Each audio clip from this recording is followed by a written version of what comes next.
Meeting is being recorded. Welcome to my channel.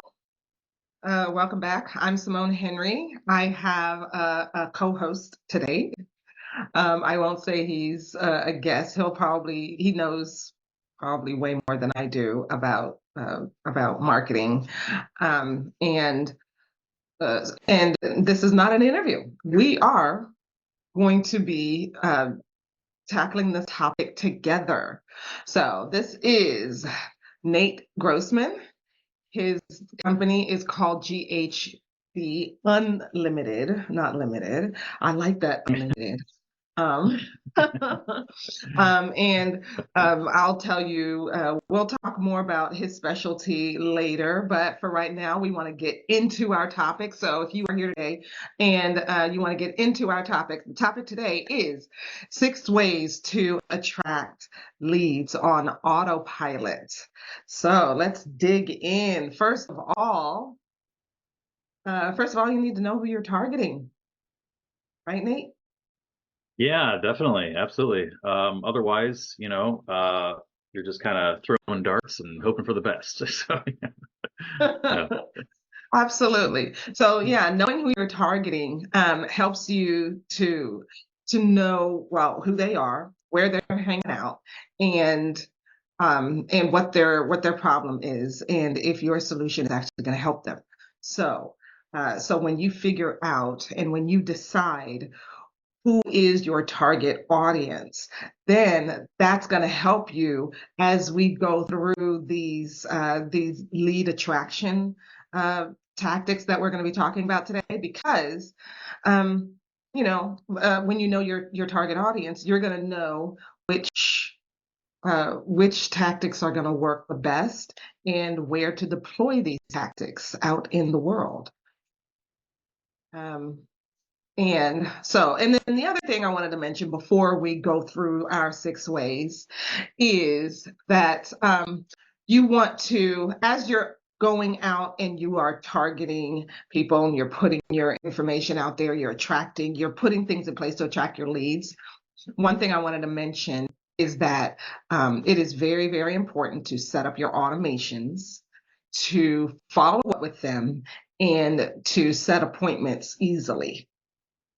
One thing you don't want to do, because if you're going to be setting up your systems to be getting people coming to you on a consistent basis automatically, you don't want to be chained to your desk going back and forth with somebody in the DMs to schedule a call, right? You want that to be automated as well. So let's dig in. So I put together an outline yesterday, and Nate said, let's organize these with based on inbound and outbound tactics. So first of all, so Nate, tell us, what is the difference between inbound marketing and outbound marketing? Well, I would say that it is the I guess another way of putting it is a pull and push method. Another term in the industry, I guess, for it. But the idea is that if you are creating information that people want and people need and find useful, then they'll come to you. And so that is an inbound, right? So they're inbound towards you. The opposite being outbound, where you are actively seeking your customers, and that may involve, various different methods that we're going to be discussing. But it's the difference between just kind of like sitting there and letting them fall in your basket, or going out there and casting a net. That's the difference, I guess. Okay, so one is outbound is going out and getting them, and inbound is they're coming to you. Yep. All right. That's the simplest way to put it. Yep. Okay, cool. Cool. I have to keep that straight in my head. I think Yeah. the words are a little bit counterintuitive. Yeah, as with anything, jargon can mess it all up. So, True, it's a pretty true. simple concept, really. Okay, so let's start with inbound, and our first one is content marketing. And we've all heard about content marketing, right? It's when you are putting out SEO friendly content. You're you're sharing valuable content in different formats where people are learning from you, they're being inspired by you, they're being entertained by you, and you're sharing this content in different formats, whether it's video, images, text. So, what types of content marketing um, do you find helpful, Nate? Okay, so I wanna preface my response with a little quote here, if you'll indulge me. Okay, So, sure. this quote goes like this: "How do I get my leads, prospects, and customers to know what they need to know, to believe what they need to believe, in order to do what they need to do?" And this is the essence of your attraction. You know, the methods that you're employing to attract customers to you in some form or fashion. And so, um, content at its very root is about the message that you're creating for your customers, right? So, in order to do a good job of creating good content, you need to think this through and answer these questions for each thing that you are creating. How do I get leads? How do I get my leads, prospects, and customers to know what they need to know? And um, when you are, you know, going out there, you're finally you've answered these questions. You've figured out what it is that you're going to say. Um, there's different methods for putting it out there. Just running down a list here, we have blog posts, newsletters, YouTube, ebooks, for example. But once you have the answers to that question, it could make production of that content relatively simple and easy to replicate, and so you're not duplicating efforts and all that kind of stuff. So anyway, yeah, I'll stop talking now. Oh no, absolutely. Absolutely. I love that quote that you gave earlier. Know what they need to know, believe what they need to believe in order to do what they need to do. Did I get that Yeah. right? Yes, And exactly. Yeah. that that speaks to the why of why you're putting out content. Yeah. I feel like marketers tell people all the time, and tell business owners all the time, you need to be putting out content. You need to be putting out content, right? You need to be on a YouTube channel. You need to be doing a podcast. You need to be writing a blog. You need to be posting articles and writing a newsletter and posting stuff out on social media and all that kind of stuff. Um, yeah, so depending on where your audience is, based on your target market, like we talked about earlier, you're going to choose which which avenues you're going to use. But the purpose is to change hearts and minds, and to indoctrinate them, and to draw them to you based on the content that you're sharing. I love that. Yeah. I Yeah. love Yeah. And so if you wanted to break it down to three questions. So what do I want them to do? What do I need them to believe to do that? And then what do I need them to know in order to believe that in order to do that thing? So- Wow, wow, wow, wow. That's so interesting. That kind of reminds me of this framework that this this mentor that I follow. His name is Myron Golden, and he came up with this. He said he came up with this from Genesis chapter 1. And you Wow. have to be Okay. reading it in a specific way to really come up with this. But he read the creation story and he came up with this framework: be, do, have. You first have to be in order to be able to do, in order to be able to have what you want to have. So you have to become the person who can do the thing in order to be able to have what you want to have. Which I like, mind blown, right? Mm-hmm. Mind blown. So amazing. So I, yeah. I Yeah, guess so that's our the content. that's kind of like the evolution of the like what do you call it, the experts, right? Expert tip videos and things like that. You know? Be, do, have. Yeah. Easy to remember. Yeah, Yeah, absolutely. Absolutely.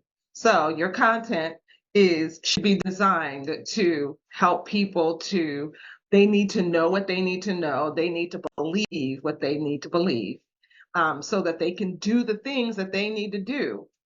And also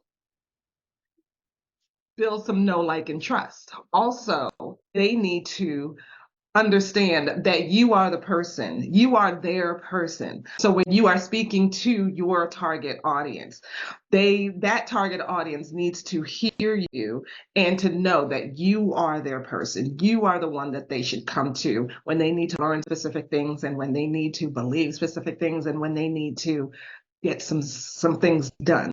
Whatever it is that you do to help them in their lives, to take them from where they are to where they should be, you are the one to do that. And so having that content out there shares gives you authority. You are the abs- authority on your thing, right? absolutely, absolutely. And if we're going back to the topic of our video here, 6 ways to generate leads on Autopilot. So content marketing is a way to generate leads, and it's sort of like, you're crystallizing um, the information, right? You're encapsulating the information that you want them to know, that will hopefully get them to take the action that you want them to take when you're not there. So, Right, and right. that's the beautiful thing. If you've thought this through and you're doing it right, and you have all the stuff set up properly on the back side, then this could literally happen. I just had somebody sign up for an ebook download at 3 a.m. yesterday morning. You know, was I awake? No.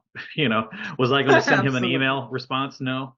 But did he Right. get an email response? Yes, he did. Yes. Instantly. And he Yes. and in that email was a link for him to download the ebook while I was sleeping. And that's exactly what Absolutely. you want to have happen. So, That's what you want to yeah, have happen.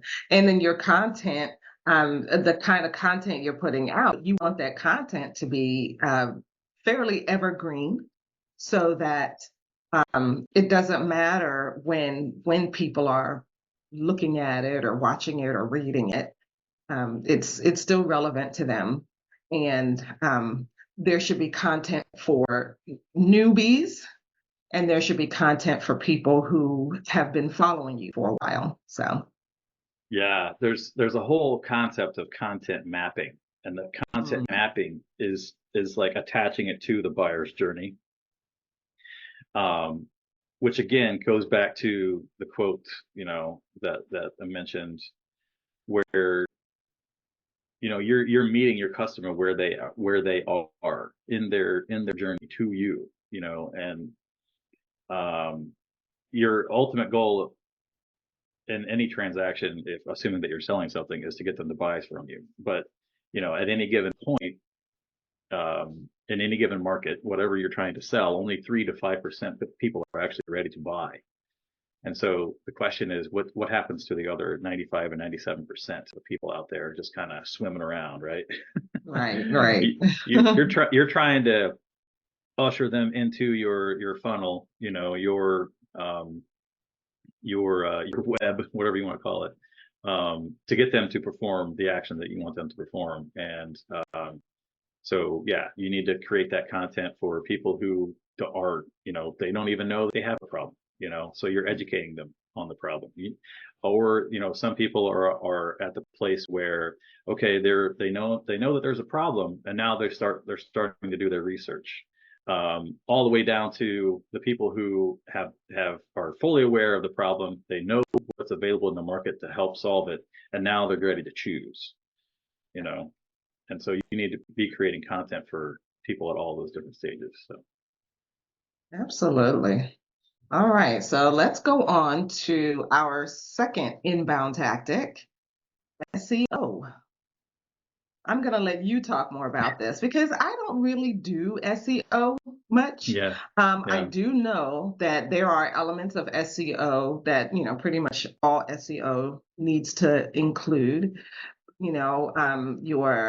your relevant keywords, meta tags, outbound links, inbound links, and of course, relevant content on your website relevant to those keywords. So, yeah. And any cursory search on Google will tell you that SEO is um, ever evolving. I'll put it kindly. So it's but if some people would tell you that it's a complete hot mess, and it's unapproachable. But at you its know what? core. Oh, go ahead. Let me interrupt you right Yeah, there yeah, yeah. because one thing I did not do was that I did not define SEO. So some of you Oh, might okay. be watching and you might be thinking, what in the heck are they talking about? So SEO stands for search engine optimization. It is all the things you do based on your website and in your content to make it searchable so that your website and your content ranks higher on Google search engines and other search engines. There's Bing and there's a couple others out there. People are using them. They are Hmm. not nearly as much as Google. Google dominates, and because Google dominates, Google kind of sets the rules, and everybody tends to um, tends to operate based on what Google likes and wants. So, yeah. So when you and so when we're talking about that inbound attracting leads, um, when people are searching on Google or other search engines, and they're putting in their keywords, they're asking questions of the search engine, and the search results that come up, you want to be high in that list of search results that come up, because if you are lower on the list, very few people will see you because very few people are scrolling through the list. Or Google used to be set up in pages. I don't think it's set up in pages anymore. It's just kind of a continuous scroll. Well, people aren't gonna, and maybe they made it that way so that because people don't go page to page, and they tend to scroll more than they page, than they use the pages. So maybe that's to help the people who are further down on the list. I don't know, but Hey, we're either on the way, you first want to be page. higher. We're number 65, but we're on the first page. Yeah. Right, yeah. So now you can say you're on the first page, even if you're like Yeah. number 1,000 on the first page. Yeah. Yeah. Yeah, so Yeah. that's the point of SEO. You want to be higher in that search in the rankings because Yeah. And people don't scroll. go back to what I was talking about with the buyer's journey. Hmm. When people are at that point, that the 3 to 5% who are ready to buy, okay, they're the ones who are actually searching on Google for keywords related to your product or service, and they're the ones who are actually ready to buy. That's search intent, right? Like That's search a intent. good point. And That's a so, good point. but the problem is that many people only cater to those individuals Hmm. at the expense of the bigger market. And so you got to be careful with that. If you That's why, are, yeah, well, if that's you're why that organizing, nurturing is yeah, important. But go ahead. exactly, exactly. Which is that on our list? somewhere. Yeah, It's on we there. talk about it. Yeah, Yeah, yeah. it's on the list. But Um, then we also talk about later on. We do have we also talk about being able to get access to the people who are doing some searching, yeah, right? yeah, exactly. Yep, yep. And then there's some clever ways to do that. Yep. So as far as like an inbound kind of, set it up and let the leads come into you, that is that is one of the key advantages to SEO. You are creating content that is considered helpful. Google is very big on helpful content. And in order for it to be helpful, it has to be written for humans and not for search engines or not for, bots and algorithms and all this kind of stuff. Um, and so that's kind of what search engine optimization is about. You take into account Google's rules and recommendations for optimizing content and make it human friendly, make it attached to expertise, experience, authority, and that is expertise, authority. What is it? EEAT. Expertise, experience, authority, and trustworthiness. Those are the crucial pieces of search engine optimization and the content that you're actually creating that would fit into SEO optimized content, right? Mm. Um, and so if you can do that correctly, and Google will reward you by sending people to your content, because you think about it, Google exists, it sells ads, right? But it lives on people using it and relying on it for quality results when they do a search. And so if you have quality material that Google can use, it will reward you by sending people to you, right? So that's kind of the the the kernel here that we're looking at.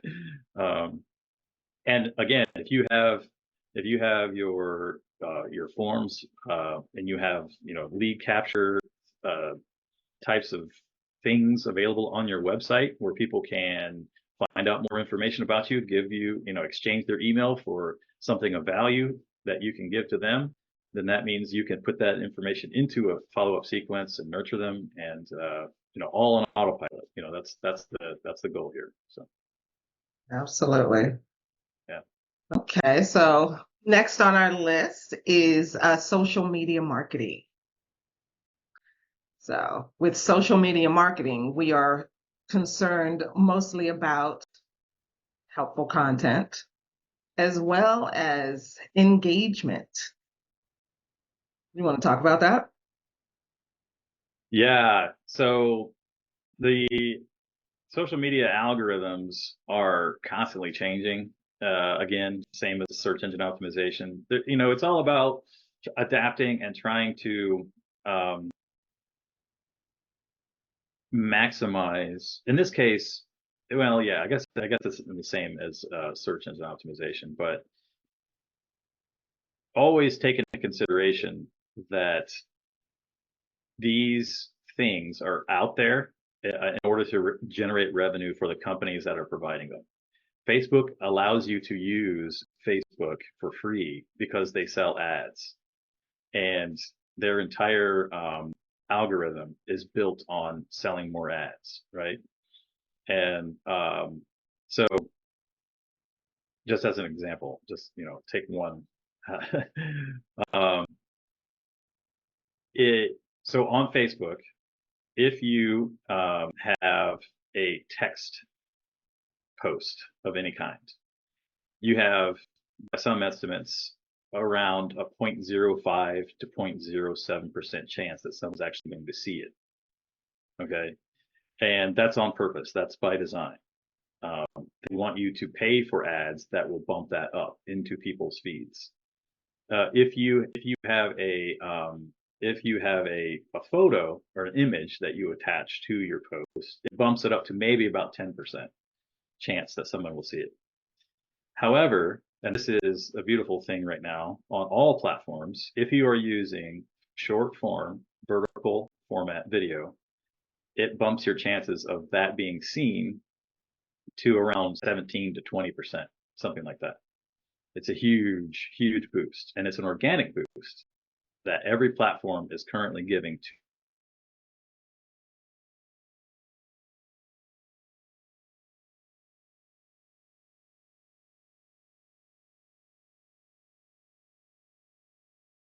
having someone click on a link to go to your website. You can generate traffic to your website, have them sign up for something, on there, have them go to a blog post, which is free information. But then on the blog post, you could have a form in there if you want to find out more, or if you want our handy guide or something like that, download our ebook. They can click on that, and then boom, they're in your funnel, and automated everything, hands off, right? And so that's one method, I would say, of using social media. But engagement is crucial, especially on LinkedIn, which is another beast entirely. But Yeah, I'm actually in a group where the group leader teaches how to grow on LinkedIn, and he teaches a five format of the framework. It's 5 points in the framework. It's connect, comment, um, make a high value offer, recommend, and endorse. And he said, when you do these 5 things, then your LinkedIn followers and profile will grow, and more people will start seeing you. yeah. So having that engagement is very crucial. And so that is and then of course, like we've been talking about, the valuable content, and also especially on social media, because people tend to um, it was created mostly for entertainment, for people to connect with each other. And I know families that are on there that are just gossiping back and forth with the cousins, and people are stalking old boyfriends and old girlfriends, and Yeah. stuff like that. They're not Yeah. necessarily Oh, there it to gets conduct worse. business. Yeah. Yeah, Yeah. they're not there to conduct business. They're not there to buy stuff. Yeah. So in order to break through that, you have to be sharing content that's going to make them stop and pay attention, and that's going to make them want to engage with you. What I've learned, especially on Facebook, and I know like a lot of younger people aren't even on Facebook. I'm working with a client now who's like, Facebook, what? I'm on Instagram. um, but one of the things that I've learned is that when I share my personal stories, and like I'll share a story like last year. It was May last year when I was sick and in the hospital for a week, and my mom came down. She flew down from DC. I'm in Georgia. She flew down and she stayed with me in the hospital for 3 days or 4 days, and she was very interested. She was very nice to the nurses, and everybody just liked coming by my room because my mom had food, and she had like a whole kitchen going in my room. She was just very entertaining. But it was just fun spending time with her. And I just told that story on Facebook, and that got a lot of engagement because it was a personal story. Whereas most of the posts that I post about, like, my marketing plans and my offers, and I may even post something about like where I'm teaching about some marketing tactic or whatever. I get a lot less engagement on that. People want to know about you. They want to know about what's going on in your life. So, Yeah. you have to post different kinds of posts. You can't have all of your posts be the same thing. I've seen some posts where some feeds where like everything that they post is a Bible verse or an inspirational quote. And I'm thinking, are you trying to get people to, are you just, doing an inspiration every day, or do you actually want to get customers here? What's going on? Because an inspirational quote is not going to do it. Right? Yeah. And those Yeah. calls to action are crucial. Yeah. Yeah. Totally. Definitely. Yeah. You're Yeah. you're especially if you're using social media for your business, you want to get them to take an action, and that goes back to, the quote that I said, at the beginning there. What do they need to know in order to get them to do what you want them to do, right? And so that is what you're posting on social media. You're posting something that is interesting, captivating, stops the scroll, gets them to look at what you have to offer, and then take an action. And Absolutely. if you have it set up right, then that action that they take can get you an email and put them into your funnel, and you don't even you haven't lifted a finger other than to push the button to submit the post, right? You've written the post at some point, Mhm. or I mean, you could have AI do it too, I guess, but if you really wanted to be hands off, but I strongly caution against that. Um, but yeah, that having interesting, engaging stuff that gets people to stop the scroll. People want to see personal um, things. That being said, um, there were people that were gaming that on LinkedIn, Mhm. and they have LinkedIn expressly changed their algorithm to reduce the viral factor of postings on LinkedIn, Interesting. and they have also LinkedIn is a very interesting entity in and of itself compared in terms of like social media, but they another piece of their algorithm change was that long form content would be shown to a wider audience. So if Hmm. if if the algorithm sees that people are clicking on it and finding it useful, it will then show it to people that you have no connection to at all, like third level connections, in an effort to expose people who would never have come in contact with you to helpful content. And so long form helpful content on LinkedIn is also getting a boost. Um, Okay. So that's why they want you to contribute.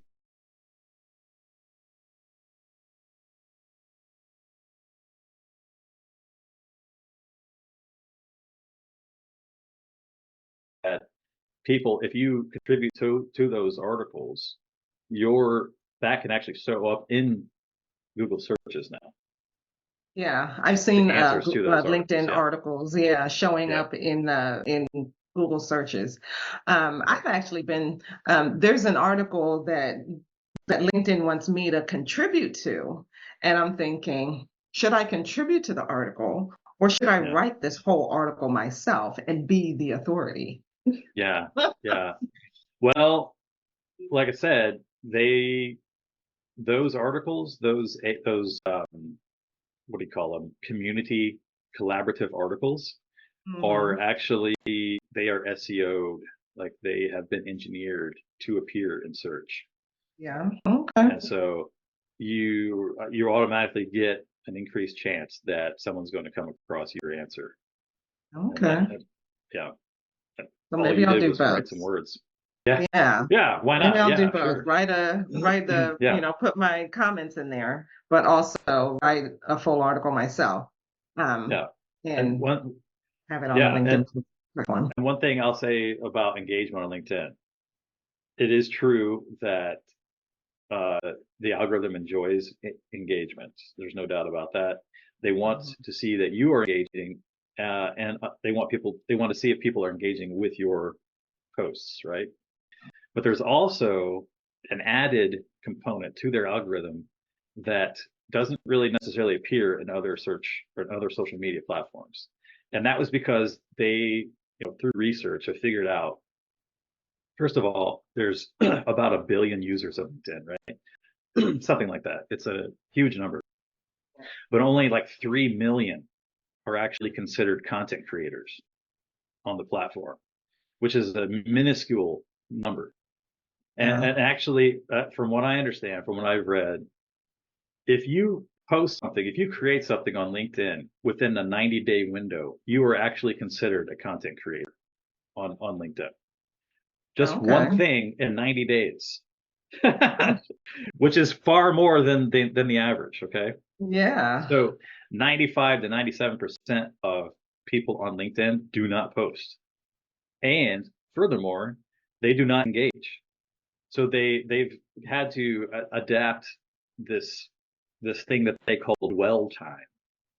Mm. Uh, so it sees how long people are actually looking at your post, and they factor that into the algorithm, which then feeds it into other people's LinkedIn feeds, right? Okay. So Even that's why even the if long form works better. yeah, Because yeah, it's going to exactly. hold people's attention longer. Yeah, Or, and even if they haven't put any likes, they haven't commented, it doesn't mhm. matter. 95% of people don't do any of that. So, That's true. Yeah. yeah, Lurkers. exactly, exactly. Yeah, A lot of lurkers out there. All right. Let's talk about some outbound tactics, right? yeah, First up is cold email marketing. So, cold email, cold email marketing is when you have a list of emails of people who don't know you. They may be your ideal target. They may actually be looking for what it is you do. They may be looking for a solution to their problem, and you happen to solve that problem, but they don't know you. They don't know you're there. So you have this list and you start emailing them and you're sharing with them about what you do, and you're letting them know that, hey, I'm here, I can solve your problem. So that is email marketing, or cold email marketing. A cold list is people who don't know you. So do you do any cold emailing, Nate? so yeah, yes, I do, and I I'm actually gearing up to do a campaign around cold emailing. I've been accumulating some email addresses here in the last few weeks, and I'm going to use those in a cold outreach um, program, and you know, been using some interesting tools to gather people's emails um, when just from them visiting my website, for example, and they haven't filled out a form. I'm able to get their email addresses, which is pretty interesting and kind of spooky, But Yeah, a little spooky. yeah, It's so funny. That's one of the things that yeah, it like trips you out about, like when you might be out there browsing the internet, and then the next day or later on that day you're on Facebook and you're browsing Facebook, and uh, uh, an ad comes up that is exactly the company that you were just looking at, that you were browsing earlier, or whatever. And it's like, oh my gosh, they're following me. As a regular person, it's spooky, but as a marketer, it's a fantastic tool. yeah, Because you're putting your ad in front of the people, the exact people who are looking for your thing. They're looking for what it is you do, even if they were looking at maybe a competitor. Um, so this tool that Nate is talking about, he introduced me to it, I think a couple of weeks ago, and so I decided to get it too. And it really is a spooky tool. Um, Yeah. people visit your website and you may have a pop-up on there that says, hey, put your email address in here and I'll send you this. And they decide, no, I don't want to do that. And they leave and they go someplace else. Well, this tool still gives you their name and email address, maybe even a physical address and some other information about them. Phone number. And Yeah. yeah, and their phone number. So you can even call them up on the phone and say, hey, you just visited my website, but you didn't get the thing. Are you still interested? What's the issue? What made you stop by? Blah, blah, blah, Yeah. And so I would say, for me anyway, I don't want to know, I don't want them to know that I knew that they were on the website, because again, that's creepy. So I kind of like, for me, my cold outreach, they come to my website, I get their email, and then about an hour later, I have my automation set up so that it kicks out an email that says, you know, basically, hey, are you interested in learning more about what we have to offer, or something along those lines? If not, well, here are some blog posts. And so I give them the option. They can reply back and, we can continue the conversation, or they can click on a blog post, which I get, notified that somebody has interacted with the email that I sent out, Very cool. and then that tags them as an engaged lead, and then puts them into another sequence if they click on it, right? Okay. Oh, nice. I like So that. it's showing interest, and I'm further, like, putting further down into my funnel, right? And so that's Yeah, the idea. very cool. All without me And having then, to do anything. I could be doing this, for example. yeah, You know? hey, we're talking about doing this on autopilot, right? Yeah, exactly. These are the possibilities are endless, really. So we were talking earlier about how SEO catches the people who are ready to buy. They're ready to take action and they're searching for a particular thing as they're Yeah. ready to take action. So talk about what this tool does. Does it help with that side of things? People who are Yeah. searching. So another aspect of this is, I think we have the Trump administration to thank for this, by the way, because they made it legal. So, basically, we can get email addresses for people who are performing searches for keywords on the internet. They haven't filled out a form. They don't even know you exist, but they've performed a search, and we are interested in those keywords, and so we can get their email address. And this includes all the search engines, Google, Bing, Yahoo, whatever.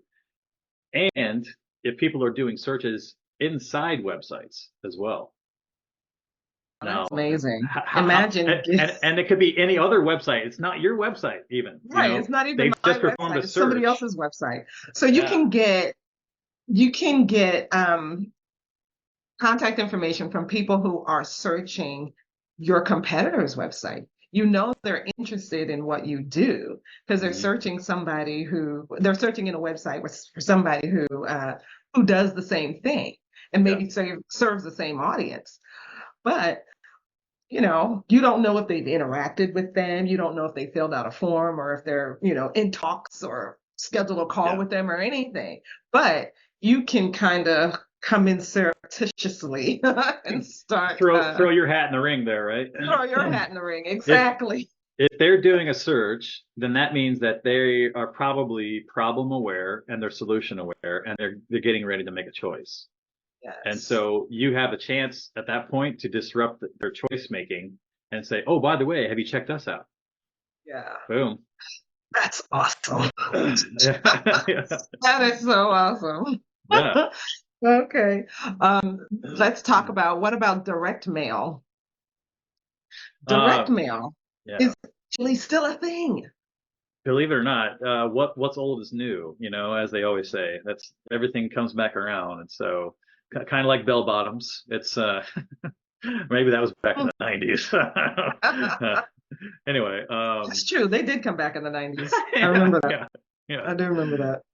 But yeah, it's like basically it's the idea, it's the age old idea of do whatever your competition is not doing, don't follow the crowd, whatever adage you want to use. That's kind of the idea here. Yeah. Um, I've been hearing, the price of stamps are going up, but yeah, but it's still cost effective to do still direct mail. works. Yeah. Yeah, and it still works. You are, if especially if you are unique in your field, if other people in your field aren't doing direct mail, but you do direct mail, something different is coming into your customers, your potential prospects, mailboxes. That's they're not necessarily expecting. Um, yeah, and like you said, a lot of people have a lot of people are getting numb to the social media, and they're getting numb to all the Yeah. videos, and they're Yeah. getting numb to all the emails, and so direct mail is making an impact.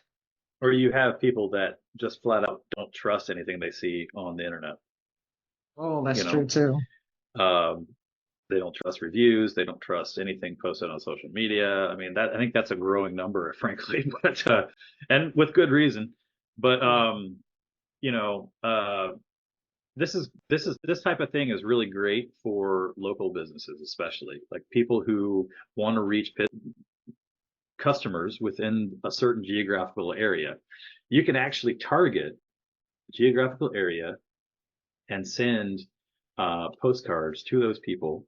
You can build campaigns out of this, automated campaigns. You can have a little QR code on the actual postcard. People scan it, and it takes them to your website so they can fill out a form. And that could be a method for generating a lead out of them. It depends on what call to action that you have. You could just want them to call in, which at that point, that becomes more hands-on, obviously. But you can set these direct mail campaigns up to be automated and hands-free. So that is interesting. And again, you're targeting. It's based on a certain geographical location, zip codes, regionally, um, or you can actually target based on like what type of business they have. Business owners, homeowners, uh, great for real estate agents, for example. Like a lot of Yeah, this could be great for a lot of different industries. So absolutely, absolutely. Okay, and last on our list for outbound is ads. So, ooh, I'm gonna talk it's about funny. another It's thing funny that people that's who last. I know, right? That's usually what people think of as marketing, right? That's usually first. So yeah, That's usually the first thing they think of, isn't it? yeah, So we have so when most of the time when we think about ads, and because we're in a digital world, we're in an internet world, we think of social media ads, Facebook, Instagram, TikTok, LinkedIn allows you to do ads, YouTube, you can do YouTube ads, um, and most of those they're they're pay per click, or is that just Google? I'm not a big ads person necessarily, because there are several different payment structures, right? yeah. There are. Pay per click is probably the most common one, I would say. Um, Mhm. there's other things like where the ads are based on the number of impressions that people are, how many people might have seen this, the I number know, of right? Because impressions. there could be an impression. It's sitting on someone's screen, but that doesn't Yeah, necessarily mean that they're watching it yeah. or that they're going to But interact with it. it's the idea that people need to see something 7 times before they Got to sticks be in able their to see it, brain, right? right? Um, And ads awareness are good for that. campaigns are about Yeah. that. If you're trying to just build a brand awareness, that impressions is probably going to be the way you want to go, because Hmm. you're just trying to blanket and get as many people out there to see your brand as possible. They got to get used to seeing you. Otherwise, there's Exactly. no brand familiarity, Yeah. right? And then a lot of times you would couple that awareness campaign with a click campaign then. you know, Mhm. so that the people who So are showing interest at that awareness stage, you can retarget mhm. them with a click. Yeah. Retarget them with a click ad that's going to ask them to Yep. take an action. Exactly. Exactly. Okay. So you're taking them from cold to warm to hot, Yep. Yep. ultimately. Okay. So then there's search ads, and then there are the search ads are the ads that you see on your search engines, Google, your Bing, and others. I don't know if Yahoo still has a search engine. I still have a Yahoo I don't. email address, but That's I never, good question. use it as a search Yeah. engine. I don't know. Actually, that's You funny. know, Google is I, a verb these days. So yeah. Yeah. we think Like about Kleenex. searching, Well, we that's not always say not, Google. not a verb, I guess. Yeah, Yeah. Um, it's ubiquitous. yeah. Uh, so yeah, social media ads work really well. Facebook ads, it's Mhm. which the Facebook ad platform is infuriating. I'll just say that. But They've been cost effective, but I have heard that the price doubles every year. yeah, who knows? I That's what mean, somebody there's all somebody kinds of said. shady stuff going on. I mean, Google admitted in a congressional hearing that they basically doctor the auctions on their ads. So can't trust anything anymore. So Well, there you go. there's an But at the artificial same floor, time, I guess. Yeah. yeah. At the Yeah. same time, though, these are the platforms that we have available to us. Yep. Yep. You got Social it's. media, search Yep. engines. The last one on the list, you have Yeah. geo-targeted display ads. I think Yeah. there is a service that I'm white labeling that Yeah. does like 30-second TV commercials Yeah. that Oh yeah. are geo-targeted, and Radio they're ads. formatted for, and radio too. They're formatted for your devices, and because most people are watching videos on their devices, and and you can play your 30-second commercial on a lot of these streaming platforms, premier networks like Oprah and CNN and MSNBC and ESPN and some of these others, but they are geo-targeted. You're choosing a particular zip code that you want your ad to target, and it's pretty affordable considering going directly to the cable companies. It's you're paying double or triple. Um, so Yeah. yeah, it, these platforms are available. Yeah, and like you said, they're rigged. And Yeah.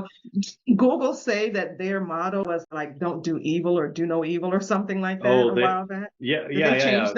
that? That they did. They dropped that a while ago. I think it's Now been a it's couple okay to years be ago. evil. Yeah. The Well, problem is don't read if too much into that, but too much into it. The thing is though, if we want to reach our potential customers, we want to reach our prospects, um, these are the tools that we have available. We can use a variety of them. We don't have to use Google. You can stay with Facebook, Instagram. You can go to TikTok. You can go to YouTube. YouTube is owned by Google anyway. You can run ads on TV, radio. You can go to social media, but either in all of it. I did a series a while back about owning versus renting, right? If you are using the platform for free, you are the product. Um, yeah, you are as you're posting and as you're sharing and as you're interacting and engaging, you're sharing your data, and that data is being sold to the people who are willing to pay. The people who pay, they buy that data so that they know how to target for their products and services. This is how our world is working these days. But if you have mhm, something um, that is going to help people in their lives, well then, being able to find those people and to let your prospects know, let these leads know that you are there and that you have something that can help them. So we've outlined 6 different ways that you can do that. And if you happen to think that one platform is not for you or right for your audience, then there are multiple ways that you can do that. And as we leave, before we leave, we want to make sure that as you are pulling in leads, and Nate was speaking about this earlier, you want to have those leads come into your funnel. You want to nurture them and convert them easily. Have them on your calendar or have them purchase your core product easily. And he spoke a couple of times about a funnel, about bringing these leads into his funnel and automate that. Both of us are automation specialists. We both do automation. He has specialties in WordPress web design and also in lead generation. And I do funnels and automation. I'm an automation specialist as well. And my products also include with those funnels some lead generation tactics as well. So, package the whole thing together, because putting together a website and having a nice funnel is great, but ultimately it's just a pretty face if nobody sees it. Right? You want to be drawing people to it. And so that's why the lead generation, and that's why these, attracting leads on autopilot is so crucial. So that, and the autopilot part is crucial too, because like Nate said, people are searching the web 3 o'clock in the morning. You don't necessarily want to jump out of bed to go and send them an email because it's crucial for them if they want to download your free thing, and you want that email to go to them right away, right? So setting up that automation so that it works whether you are at your desk or not is very crucial to you being able to get to that place where you're working more on your business than in your business, right? Oh, yeah. That's exactly. We all want to get to that point. You're either trading time or you're trading money Yeah. in your business, and anytime that you can save yourself time, that eventually translates into money, right? And so that's what we're talking about, like saving time, lowering the friction between you and the customer making a purchase. It's a win-win all the way around. Yeah, I don't see any downsides. Absolutely. So if you are running your business and you need help adapting to the changes in social media and search engines, you would like to set your lead generation up on autopilot, both Nate's and my information will be in the description. So feel free to click our links and reach out to us. Otherwise, in the meantime, subscribe to this channel, like this video, help us out to help us grow our channels. I would like to monetize my YouTube channel this year, so help me out with that. Share this video, and also feel free to comment your biggest takeaway and let us know. And also let us know what other topics you would like us to talk about. So in the meantime, I'll see you next time. Bye. Bye-bye. Are we going to edit that? The recording has stopped. There it is. Okay. All right.